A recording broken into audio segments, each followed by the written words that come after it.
할렐루야. 아멘. 오늘도 귀한 전에 나오신 모든 성도님들 주님의 이름으로 환영합니다. 우리가 매주 시편 말씀을 보고 있는데요. 그 중에 특별히 오늘은 시편 24편 말씀을 통해 하나님이 허락하신 은혜를 받고자 합니다. 여러분, 유대인들은 항상 하나님의 성전에서 예배 드리면서 우리로 얘기하면 요일별로 올라갈 때마다 다른 시편을 낭송했다고 합니다. 월요일에는 시편 48편, 그리고 화요일에는 시편 82편, 수요일에는 시편 94편, 목요일에는 시편 81편, 금요일에는 시편 93편, 토요일에는 시편 92편. 그리고 질문입니다. 여러분, 주일에는 시편 몇 편을 낭송했을까요? 24편. 오늘 우리가 읽은 24편입니다.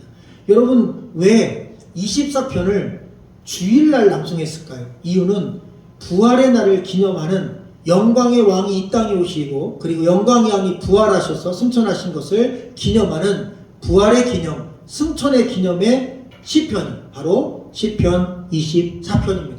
그래서 시편을 통틀어 가장 영광스러운 시편 찬송이 있다. 그러면 시편 24편입니다.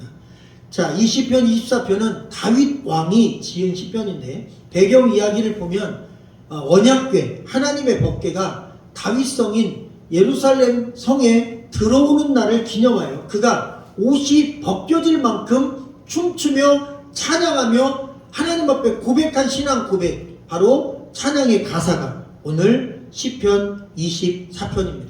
하나님의 법궤, 하나님의 말씀이 자기가 거하는 성에 들어온다는 것에 대하여 모세의 법궤 중 얼마나 기뻤으면 춤을 추고 옷이 벗겨질 만큼 그렇게 펄펄 뛰며 즐거워했고, 그때 시를 지었는데 그게 오늘 말씀입니다.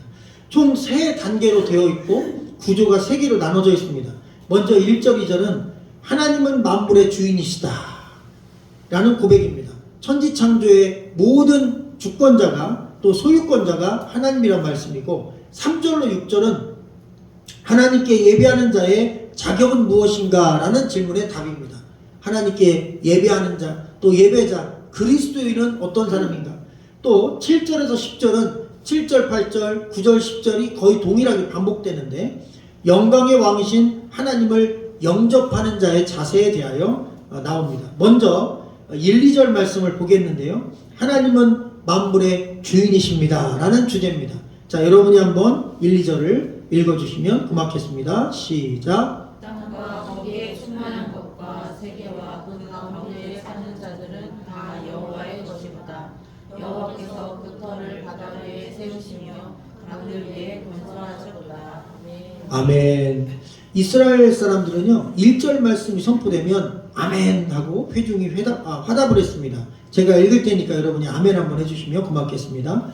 땅과 거기 충만한 것과 세계와 그 가운데 사는 자들은 다 여호와의 것이로다. 아멘.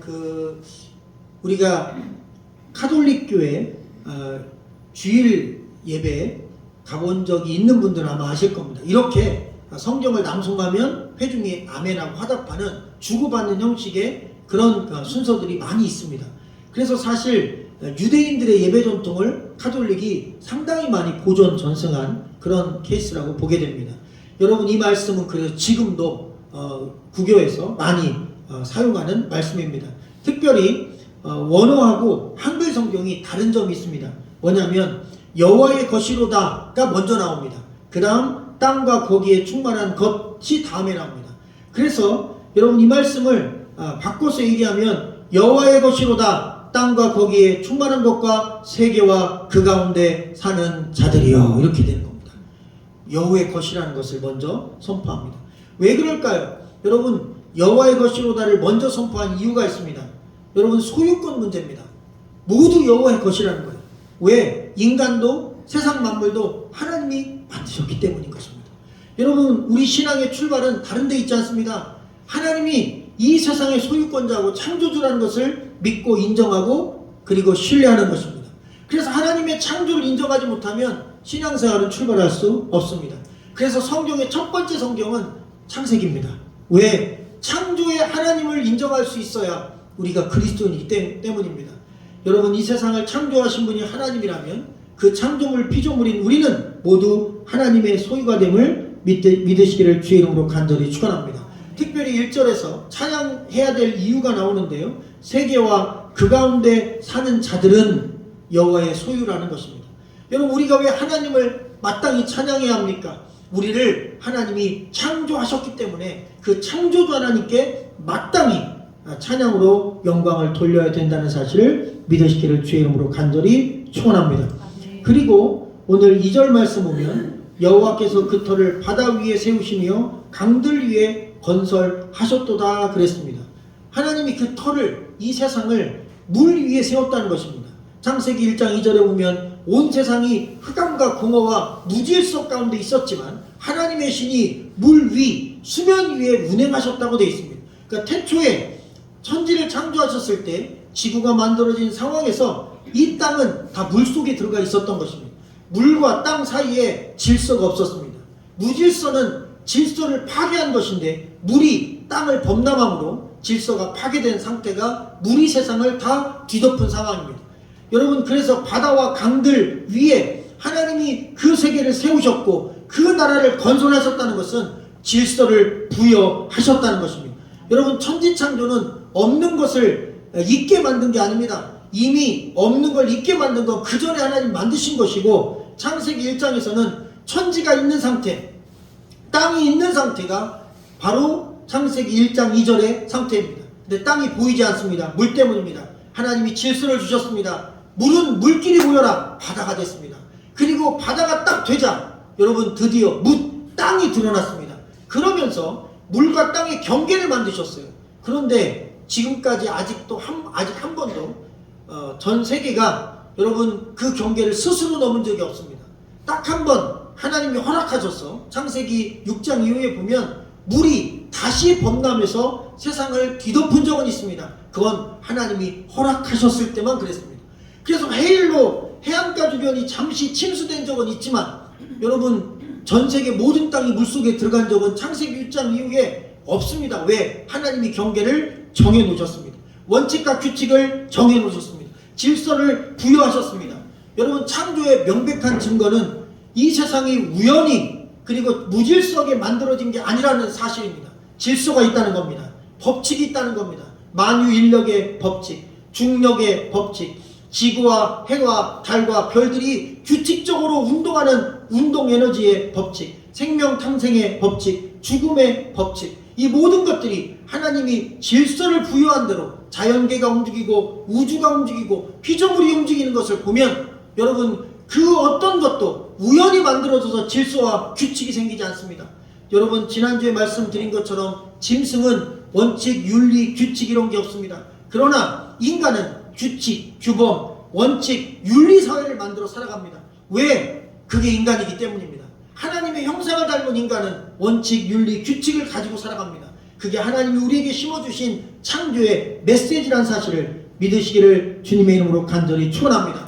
그래서 여러분 지혜로운 자는요 이 세상의 일반적인 자연만 봐도 자연의 이치만 봐도 그 안에 숨겨진 하나님의 손길을 깨달을 수 있다는 것입니다.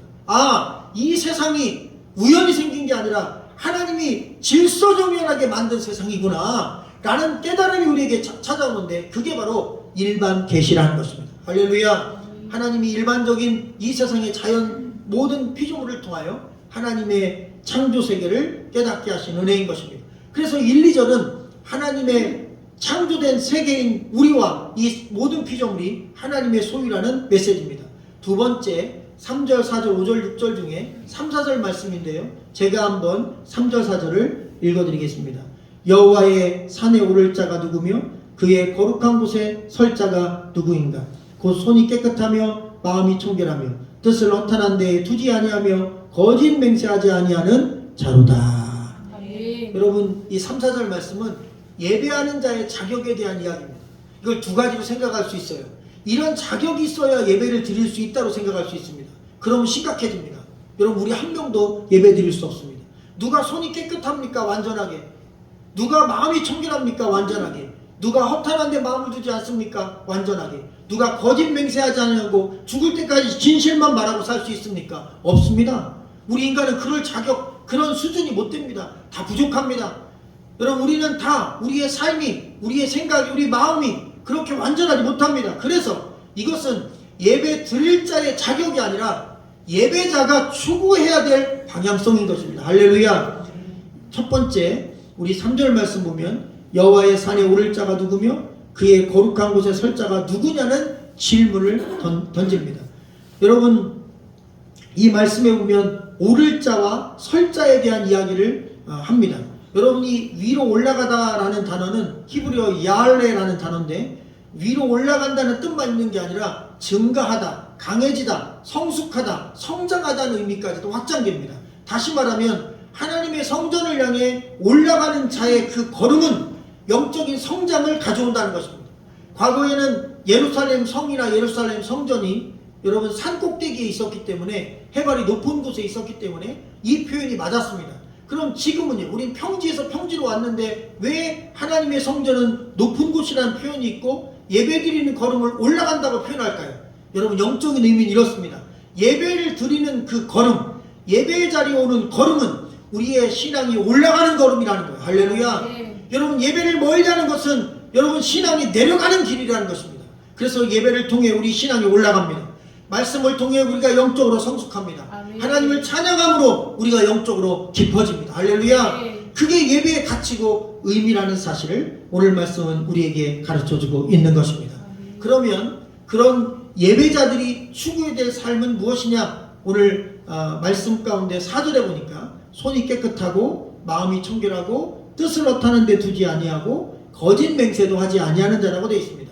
먼저 첫 번째가 손이 깨끗하다라고 말씀이 기록되어 있습니다. 주석에 보니까 이 손은 다시 말하면 우리의 행실을 의미합니다. 다시 말하면 우리가 예수 그리스도를 믿고 예배를 드리며 살기 원한다면 우리의 행실, 우리의 행동, 우리의 삶이 예배 드릴 때처럼 그렇게 하나님 앞에 깨끗하고 사람 앞에 깨끗하게 살려는 수고가 있어야 된다는 것입니다. 아멘. 아멘. 성전에서는 하나님을 예배하고 삶의 자리에서는 삶으로 예배하는 이 두 가지 레일이 우리 인생의 여정 가운데, 신앙의 인생 가운데 있어야 우리가 예배자로서 합당한 하나님의 자녀라는 사실을 믿으시기를 주님의 이름으로 간절히 축원합니다. 아멘. 또한 한글 성경에는 마음이 청결하며 뜻을 허탄한 데 두지 아니하며 라는 말씀으로 이렇게 분리되어 있는데, 원어 성경에는요, 마음이 청결한 것과 뜻을 허탄한 데 두지 않는다는 단어가 같이 문장이 하나로 묶여 있습니다. 다시 말하면 마음이 청결한 것은 뜻을 허탄한 데 두지 않는 거고, 뜻을 허탄한 데 두지 않는 것은 마음이 청결한 것이다. 그래서 이 말씀을 어떻게 이해해야 되냐면, 손이 깨끗하다는 행실이 깨끗하다로 이해하면 됩니다. 근데 마음이 청결하다는, 마음이 깨끗하다는 의미로 이해하면 안 됩니다. 여기서 말하는 청결은요, 깨끗하다는 의미가 아닙니다. 하나밖에 없다는 의미입니다. 다시 말하면 마음에 한 분밖에 없다는 거예요. 결혼하면 부부가 됩니다. 결혼하면 부부가 되는데 그때 그 마음에는 남편에게는 아내 한 사람만 있어야 됩니다. 아내에게는 남편 한 사람만 있어야 됩니다. 마찬가지로 하나님을 믿고 예배하는 자의 마음에는 청결해야 되는데 그 청결함은 깨끗함이 아니라 하나님 한 분만 있어야 된다는 것입니다. 아멘. 그 당시 많은 사람들이 뜻을 허탄한 데 둔 것처럼 하나님도 섬기고 그 다음 우상도 섬겼습니다. 지금으로 얘기하면 여러분 기독교도 믿고 불교도 믿고 그 다음 뭐 이방 다른 종교도 믿고 이슬람도 믿고, 왜? 어떤 거든 하나만 걸려라 이겁니다.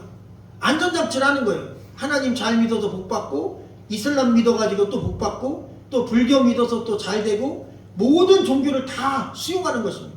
그런 상태를 마음이 청결하지 않다고 합니다. 뜻을 허탄한 데 두었다고 합니다.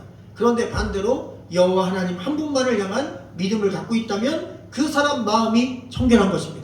그래서 마태복음에 마음이 청결한 자가 복이 있다고 했습니다. 할렐루야. 하나님 한 분을 믿는 자가 복이 있는 겁니다. 종교는 많습니다. 그러나 여러분, 창조주 하나님을 믿는 종교는 기독교밖에 없습니다. 아멘. 우리는 신을 믿는 게 아닙니다. 창조주를 믿는 것입니다. 아멘. 나는 그의 소유고 그는 나의 하나님이 된다는 사실을 믿으시기를 주의 이름으로 간절히 축원합니다.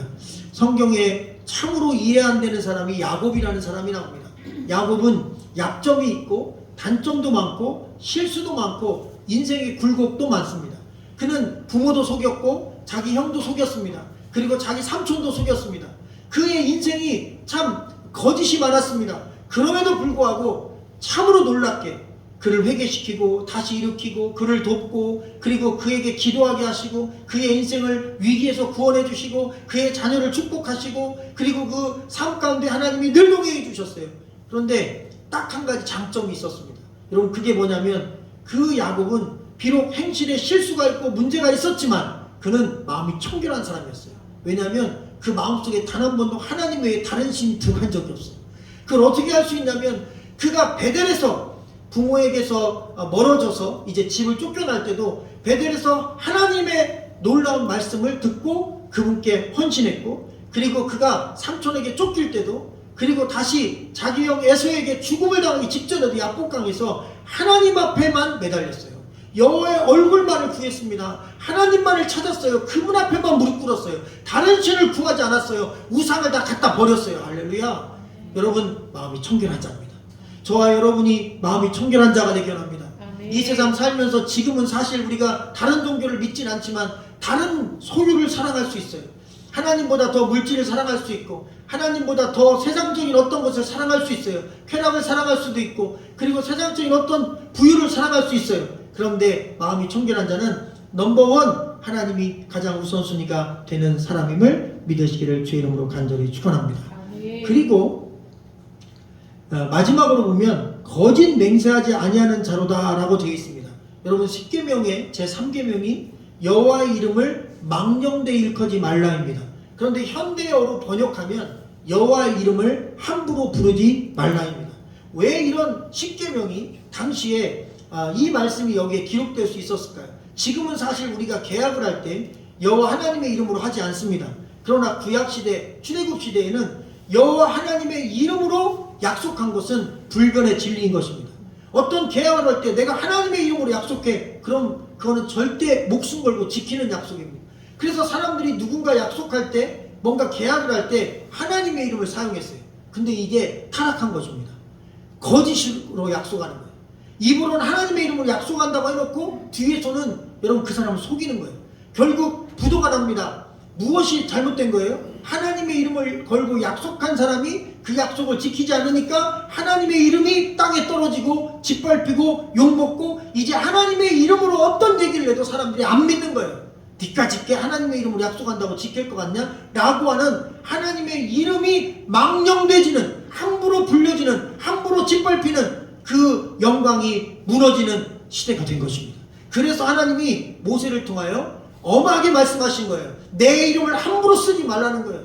내 이름으로 약속했으면 지키거나 아니면 내 이름으로 함부로 약속하지 말라는 것입니다. 여러분, 지금 우리의 삶에 적용한다면 이런 것입니다. 나 때문에 여호와 하나님의 이름이 세상 사람들, 가족, 친척, 이웃, 주변 사람들에게 함부로 비판받지 않게 하라는 것입니다. 우리는 하나님의 이름과 함께 가는 겁니다. 목사님, 또 집사님, 권사님, 장로님 뿐만 아니라 여러분, 평신도 모든 성도님들이 내가 교회 다니면 우리 주변에 있는 분들, 또 친척분들이 내가 교회 다니는 줄 알아요. 그래서 내가 교회 다니는 사람으로서 가족이나 친척이나 부모, 형제나 주변 사람들에게 여러분 좀 더 사랑으로 그리고 하나님의 은혜로 잘 대하시기를 주의 이름으로 간절히 축원합니다. 자, 5절 6절은 여러분이 한번 읽어주시면 감사하겠습니다. 시작. 그는 여호와께 복을 받고 구원의 하나님께 의를 얻으리니 이는 여호와를 찾는 족속이요 야곱의 하나님의 얼굴을 구하는 자로다. 셀라. 아멘. 여호와 하나님께 복받을 예배자는 어떤 자세를 가졌는가를 기록해놨는데요. 그게 바로 6절입니다. 이는 여호와를 찾는 족속이다. 야곱의 하나님의 얼굴을 구하는 자로다 되어 있습니다.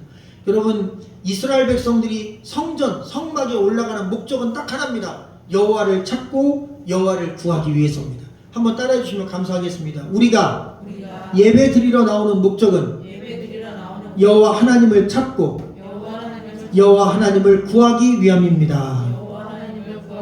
자, 그런데 여기서 여호와를 찾다라는 단어와 구하다는 단어가 달라요. 그래서 한글로도 찾다, 구하다를 다르게 해놓은 겁니다. 사실 찾는 거나 구하는 거나 뭐가 다를까요? 그 뉘앙스가 달라요. 사람을 찾는 거하고 약을 구하는 게 다르지 않습니까? 방법을 찾는 거하고 또 무언가 대상, 우리가 꼭 찾아야 될 어떤 물건을 찾는 게 다른 거예요. 그런 뉘앙스인 것입니다. 그래서 여호와를 찾다는 따라쉬입니다. 이것은 진짜 찾는 겁니다. 누군가를 찾아가는 거예요. 자, 하나님의 얼굴을 구한다. 이것은 히브리어로 바카십니다. 이것은 얻는 것입니다. 얻기를 원하는 것. 찾는 것과 얻는 것. 그래서 구한다는 의미로 기록되어 있습니다. 먼저 여호와를 찾다. 따라시는 어떤 찾음이냐면 물어물어 찾는 것입니다. 이산 가족이 자기 잃어버린 가족을 찾고요. 실종한 가족이 있을 때 내 아들, 딸과 부모님을 찾기 위해서 문자를 보내고 전단지를 뿌리고 그렇게 열심히 찾는 거예요. 열심히 물어물어 찾는 거예요. 여러분, 그런데 이 말씀을 왜 여기다 썼을까요? 여러분, 예배를 드리는 자의 자세는 이렇게 여호와를 물어물어 찾듯이 찾는 거예요. 오늘도 이 예배를 통해 주님을 찾으시기를 주의 이름으로 간절히 축원합니다. 인생의 목적이 있다면 여호와 하나님을 찾는 것입니다. 그분을 만나는 것입니다.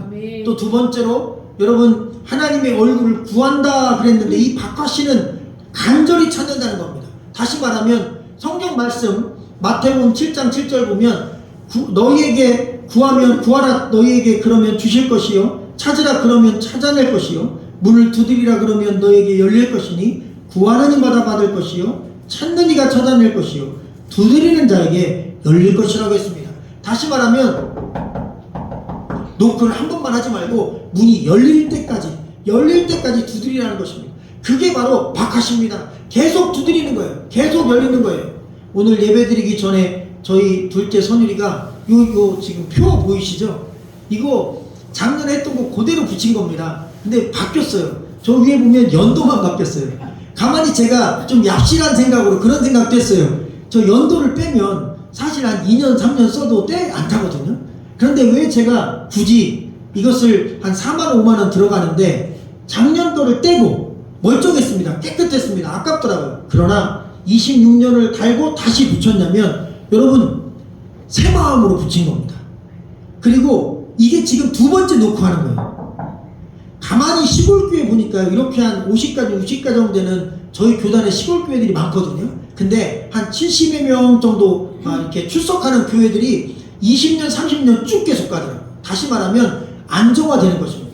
그래서 이런 시골교회 같은 경우는 가장 첫 번째로 출석교인이 한 70명 전후 정도, 제적이 한 100명 정도만 되면 이 교회는 제가 빠지든 제가 계속하든 은퇴를 하든 이 교회는 여기서 계속 있을 수 있어요. 할렐루야. 그래서 저희가 그냥 이제 사활을 걸고 우리 교회가 꼭 오래되면 좋겠지만 여러분 안 될 수도 있는 거 아닙니까? 어떤 목표를 세운다는 게 꼭 내일 돼야 됩니까? 아니요, 이루어지면 되잖아요. 여러분 바카시 하는 겁니다. 구하는 것입니다. 할렐루야. 아멘. 기도할 때마다 기도하시고 축복해 주시면 감사하겠습니다. 아멘. 여러분, 그래서 이 동네에서 나오셔야 되지만 우리 가족, 친척, 이웃, 또 천안 시내, 뭐 또 교육기관 어디서든지 계속 그렇게 우리가 70인 될 때까지 연도 받고 가면 계속 바카시 할 겁니다. 할렐루야. 여러분, 그렇게 구하다 보면 하나님께서 함께 하시는 복이 임할 줄로 믿습니다. 여러분, 하나님이 인정하는 의로움, 하나님이 인정하는 예배자의 삶은 하나님을 간절히 찾고 구하는 것입니다. 하나님을 찾기 위해 따라쉬하고 하나님을 구하기 위해 바라쉬하는 것입니다. 그렇게 하나님 앞에 나가는 저와 여러분 되시기를 주의 이름으로 간절히 축원합니다. 7절로 10절 말씀을 우리 다 같이 한번 마지막으로 읽어볼까요? 7절로 8절까지만 읽겠습니다. 시작. 문들아 너희 머리를 들지어다. 영원한 문들아 들릴지어다. 영광의 왕이 들어가시리로다. 영광의 왕이 누구시냐? 강하고 능한 여호와시요 전쟁에 능한 여호와시로다. 아멘. 앞서서 배경을 잠시 말씀드렸지만 사실 이 법궤를 다윗이 바로 가져오려고 했는데 가져오다가 사고가 납니다. 그 법궤를 실수로 법궤를 운반한 사람이 만졌는데 죽었어요. 그래서 너무 두려워서 이 무서운 하나님의 법궤, 두려운 법궤를 내가 모셔오기 어렵다. 난 죄인이다. 자기는 뭐 살인자고 간음자잖아요. 그러니까 너무 무서워서 중간에 이 법궤를 오벳 에돔이라는 사람 집에 맡깁니다.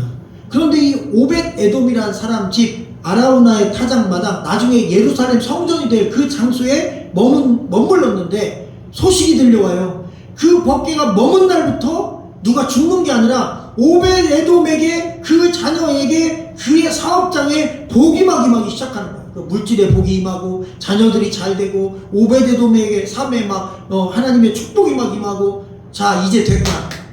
그것 때문에 번개 때문에 사람이 죽어서 두려워했는데 이제 오벳 에돔의 집에서부터 하나님이 축복하신 걸로 보면 내가 그 번개를 내가 있는 이 성으로 예루살렘 성 다윗 성으로 모셔와도 나도 괜찮겠구나. 그래서 이 번개를 모셔옵니다. 기록에는요 10걸음 가기 전에 한 번씩 하나님께 제사를 드릴 때 여러분 이 번개를 10걸음 8걸음 10걸음 딱 옮긴 다음에 멈추고 거기서 또 번제를 드리고 또 10걸음 가서 또 번제를 드리고 다른 종교에서는 이렇게 뭐 몇 배씩 하면서 가는 그런 걸음이 있잖아요.